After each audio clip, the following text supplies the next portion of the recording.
Olá pessoal, tudo bem? Hoje nós vamos aqui para uma aula super legal que fala um pouco sobre Platão e a universalidade dos valores. Vamos aqui, né? Para começar, nós temos que saber o que são esses valores. Quem foi Platão? Quais são essas abordagens? Qual o seu tipo de informação? Por onde é o seu meio de comunicação? Todos esses tipos de coisas nós temos que saber, tá bom? Então vamos aqui. Platão, ele é um filósofo bastante conhecido, que dentre suas atribuições, todas as suas teses são baseadas em Sócrates, que foi o seu grande mestre, né? Então, Platão era um discípulo de Sócrates.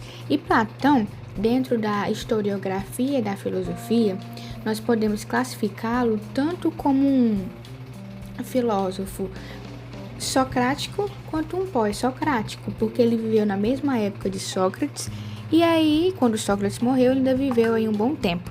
Com isso, nós temos essas poucas informações sobre ele. Nós também temos que entender que Platão, juntamente com Sócrates, esses três principais, que é Sócrates, Platão e Aristóteles, vão ter mais ou menos as mesmas ideias, porque um é discípulo do outro, um é mestre do outro, então são mais ou menos as mesmas ideias, só que com atribuições diferentes e teses diferentes também. Então, Platão, o que é que ele acreditava?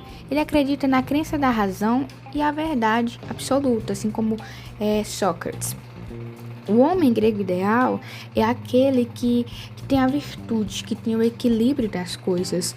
Então, a sua mente e o seu corpo são sãos. O que é são? São bons, né? Então, ele não usa apenas para o seu próprio proveito, mas também para o proveito das pessoas ao seu redor. Então, tem aí um emblema de corporeidade, tá bom? Tanto o corpo quanto a mente.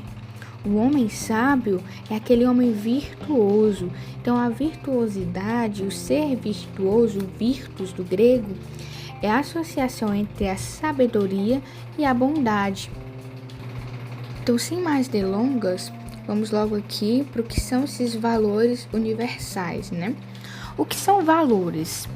Valores são baseados, como por exemplo, eu vou tirar aqui essa frase de um livro didático da minha escola que fala: os seres humanos são seres de ação, que constroem suas vidas de modo individual e também de modo coletivo. Mas o que move nossos atos? Por que somos levados a certas ações? Em que nos baseamos quando decidimos o que vamos fazer? Então, essa questão dos valores são atribuições quando nós estamos fazendo escolhas. Por exemplo, eu vou escolher entre um hambúrguer ou entre brócolis, uma comida saudável ou um poço de gordura trans, né?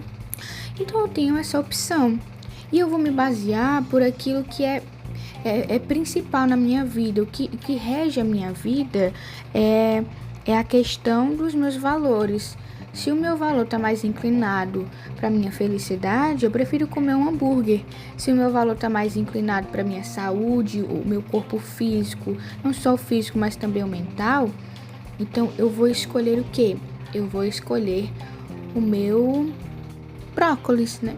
Porque vai me dar uma maior vitalidade, vai me trazer mais benefícios do que o hambúrguer. Para responder a esses questionamentos que eu coloquei há um tempinho atrás, a filosofia parte da noção de valor. Quando temos que decidir entre uma opção e outra, entre duas ou mais possibilidades, nós avaliamos, isto é, comparamos os prós e os contras e atribuímos diferentes valores a cada uma delas. Então, escolhemos aquela que nos parece mais apropriada às circunstâncias analisadas. Ou, dizendo de outra forma, escolhemos aquela que nos parece ter mais valor. Então, dentre duas opções, nós sempre vamos optar por aquela que está em primordial na nossa vida, que é um princípio, que é um valor, que gere, que nutre não só as nossas emoções, mas nosso intelecto. Porque quando eu escolho, eu posso escolher tanto emocionalmente quanto racionalmente. Então, a sua virtude, a questão dos valores, ela se baseia em todas essas questões aí. E aí vem, a partir disso, alguns questionamentos. O que é um valor? Ele é sempre o mesmo ou ele muda com a questão do cronos, o tempo, e também com a cultura, com a religião, com povos, etnias, raças, tudo isso? Ele vai se alterar? Segundo Platão, não. Tem outros filósofos que vão trazer essa mesma abordagem, só que com um pensamento diferente, com teses e argumentos diferentes de Platão. Para Platão, os valores são universais. Dentre essas atribuições, Platão ele pega uma gama de conhecimento e descarta todo no seu livro, que se chama A República. Então, o que o livro traz na sua essência? A ideia de justiça comum, um modelo perfeito.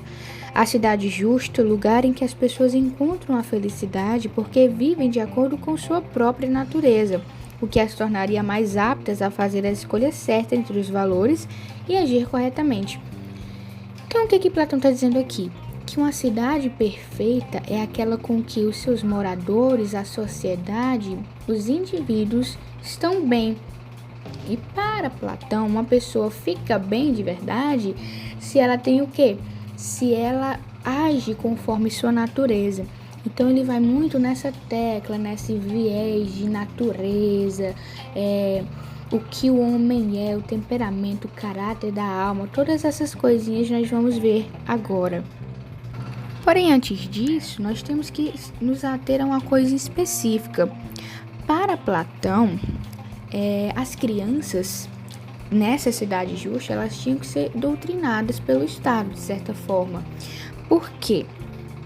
Na cidade ideal pensada por Platão, todas as crianças seriam entregues nos cuidados do Estado ao nascerem e receberiam a mesma educação baseada em ginástica para bem formar o corpo e música para bem formar a alma. Na medida em que elas avançassem no processo de instrução, seriam também observadas pelos adultos, seus educadores, que deveriam pouco a pouco reconhecer no comportamento de seus pupilos a natureza ou caráter de cada um. Então, o que Platão está dizendo? Que todas as crianças deveriam ter direito à educação, todas as pessoas deveriam ter direito à educação até os 20 anos, não está no livro aqui, mas está consoante as suas teses que foram abordadas no mesmo livro, A República. Então, essas crianças, além de elas terem uma educação com todas as matérias escolares, né, elas deveriam ter o quê? Elas deveriam ter as questões da ginástica para o bem funcionamento do corpo, a boa forma do corpo, e a música na questão da mente. Então, ele também está se atendo a questões de corporeidade. Então, os povos dessa época, esses filósofos, vão sempre ter mais aquela gama de conhecimento que não é só o corpo, não é só a mente, mas apesar deles terem uma condução maior, uma reverberação maior quanto às questões mentais, né, que são filósofos, racionalidade, eles vão se ater a todo o corpo. Então, é corporeidade, é a alma e o corpo, né? Então, vamos aqui. Com isso, nós começamos a entender o que Platão estava querendo. Por quê? Porque ele diz que com o desenvolver da criança, ela vai mostrando qual é a sua natureza. E então, ele consegue mostrar o tipo de temperamento dela. O tipo de temperamento da criança era visto por seus pais. Então, eles conseguiam saber, de certa forma, qual tipo de cidadão ele seria. Porque essa sociedade de Platão era uma sociedade estamental, ou seja, era dividida. Uma sociedade estamental, ela pode ser dividida socialmente, com cunho social, pode ser dividida economicamente. Então, a gente vai mais aqui um cunho de natureza, né? Por quê? Existem os tipos de caráter. Claro que isso aqui é segundo Platão. E aí está dentro do temperamento da alma. Esse temperamento da alma, ele reverbera em caráteres da alma. Então, vamos aqui. Para Platão, existem 3 formas de relação direta que tem no nosso comportamento, entendeu? É como se fossem os valores aí, o que vai nos guiar nas nossas decisões. Todos nós pensamos e temos desejos, paixões e emoções. Então, nós já sabemos aqui, por essas 3 palavras em específicos, que existem 3 tipos de temperamento / caráteres, né? Por quê? Porque o temperamento ele está na alma e o caráter ele se externaliza. Porque tem aquela questãozinha lá de Platão que ele divide o mundo sensível e o mundo inteligível. Então, no mundo inteligível, ele define o caráter como temperamento na alma. Já no mundo sensível, que é o mundo ao qual nós estamos vendo as coisas aqui, estamos conversando aqui, você está me ouvindo agora, é o caráter mesmo, uma coisa que se externaliza de dentro para fora. Então, nessa afirmação que eu acabei de ler, ele disse que todo mundo tem os mesmos comportamentos, só que por conta dos valores, essa pessoa vai se guiar mais por uma coisa, outra pessoa por outra. Então, é uma coisa individual de cada ser. Então, uma pessoa, apesar dela ter os desejos, as paixões e as emoções, ela sempre vai se guiar mais ou pelo desejo, ou pela paixão, ou pela emoção. É como se a gente estivesse fazendo um frango e, por exemplo, os temperos fossem água, sal e pimenta. No mesmo frango, eu posso colocar mais água, logo eu colocarei mais sal e um pouquinho menos de pimenta, porque eu gosto do frango um pouco mais sem tempero. Mas se eu quiser temperar ele de outra forma, eu coloco o quê? Um pouquinho a água, aí eu coloco mais sal e menos pimenta, eu continuo com menos pimenta. Daí o frango já muda também. Mas se eu colocar mais pimenta, menos sal e mais água, o frango também vai sair com um gosto diferente. É exatamente isso. Apesar de existirem os 3 temperamentos, todo mundo tem, sabe? Um pouquinho. Só que a forma de temperar a nossa vida é diferente. Por isso que sai diferente dentro dos caráteres. Então, esses caráteres são quais? O caráter racional. Nesse tipo de alma, há o predomínio absoluto da razão. A localização corporal dessa característica estaria na cabeça, e ela seria a característica principal dos filósofos e pensadores. No modelo político ideal de Platão, seria a característica dos governadores e legisladores também, pois a capacidade racional e o intelecto os levaria a um modo de governar justo e que atendesse da melhor forma o interesse de toda a sociedade. E daí existe o segundo tipo de caráter, que é o caráter irascível. Nesse tipo de alma, prevalecem os impulsos de ira e cólera, a agressividade e a força. Essas características estariam mais presentes, segundo Platão, no coração e seriam bons atributos para um soldado. E aí existe também o terceiro caráter, o caráter concupiscível, tipo de alma em que há a prevalência dos desejos e das paixões mais animais. Esse caráter mais impulsivo estaria localizado principalmente na região abdominal das pessoas. No modelo político ideal de Platão, seria um bom atributo para os artesãos e trabalhadores em geral, pois eles poderiam, em suas condições de trabalho autônomas, exercerem suas liberdades, sem ficarem submetidos a grandes responsabilidades. Então, dentro desse caráter, o temperamento da alma, nós vemos aqui para o modelo da cidade justa, que consistia exatamente nesses tipos de temperamento, nesses tipos de caráter. Por quê? Para Platão, como eu já havia falado, a cidade deveria ser estamental, o Estado era estamental. Então as pessoas eram divididas, por exemplo, os filósofos, como eles tinham um cunho mais racional, então ele era a mente do Estado. Por quê? Porque ainda concernente àquele mito da caverna, né? O filósofo ele tinha alcançado uma sabedoria onde as suas ações elas seriam mais racionais do que as demais. Então, para Platão, o filósofo deveria ser o ADM da cidade, o ADM lá dos grupos de WhatsApp.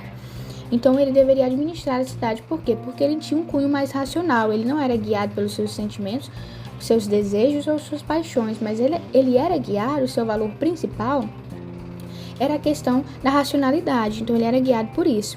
Então ele era a mente do Estado, a virtude e sabedoria.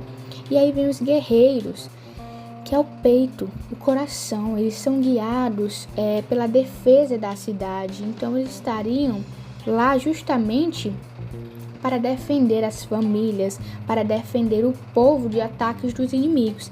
E aí nós temos os artesãos e profissionais em geral, que estariam na base da pirâmide, porque segundo Platão, essas pessoas eram guiadas pelos seus desejos, por exemplo, desejos de alcançar um determinado capital. Antigamente não era capital, né? Mas enfim. trazendo aqui para nossa realidade, né? Então, esses profissionais em geral, eles eram encarregados da subsistência da cidade. Eles traziam justamente a questão do alimento para as pessoas, o alimento, a subsistência no geral. Eles fabricavam as armas para os soldados, e todas essas coisas aí. Então, nós temos essas atribuiçõezinhas. E aí, agora, nós temos os tipos de valores, que esses são os valores universais para Platão. Segundo Platão, os valores são eternos. E o que é isso? Os valores, eles sempre existiram e são imutáveis, ou seja, eles não se modificam.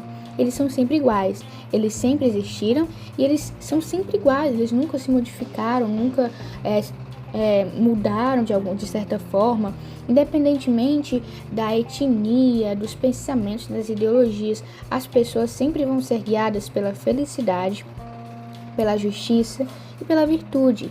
Se nós trazermos também a questão da felicidade, nós vamos ver um pós-socrático, né, que é Aristóteles, que foi um discípulo de Platão. Ele pregava a questão da eudaimonia, que as pessoas sempre tinham a felicidade como um bem supremo, as pessoas sempre estavam em busca da felicidade, de serem felizes. Aí vem também a questão da justiça. As pessoas queriam as coisas de forma que elas alcançassem a sua justiça. Elas queriam ser justiçadas. Se alguma coisa acontecesse de mal com alguém da família, elas queriam justiça.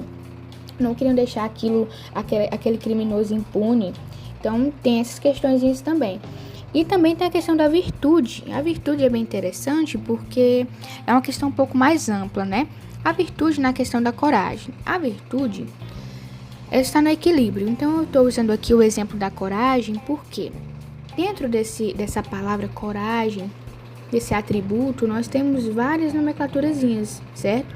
Imagine aí uma linha bem tênue, que no começo nós temos o medo, no meio nós temos a coragem e no final nós temos uma pessoa mais que corajosa. Então, por exemplo, o medo. Se uma pessoa com medo liderasse uma família, por exemplo, como ela defenderia os seus entes queridos?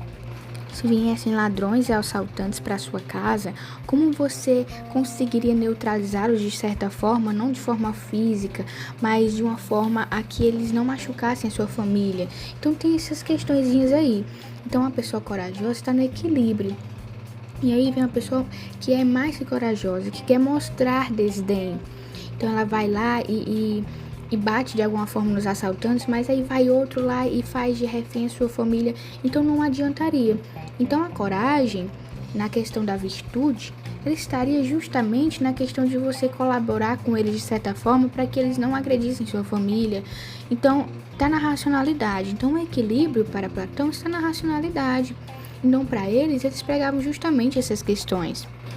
E então, com isso, eu acabo aqui a aula e eu agradeço a todos que estão escutando, que Deus abençoe a cada um. E que se você quer colaborar com este projeto, que me sigam nas redes sociais, que Deus abençoe a cada um de vocês. E é isso.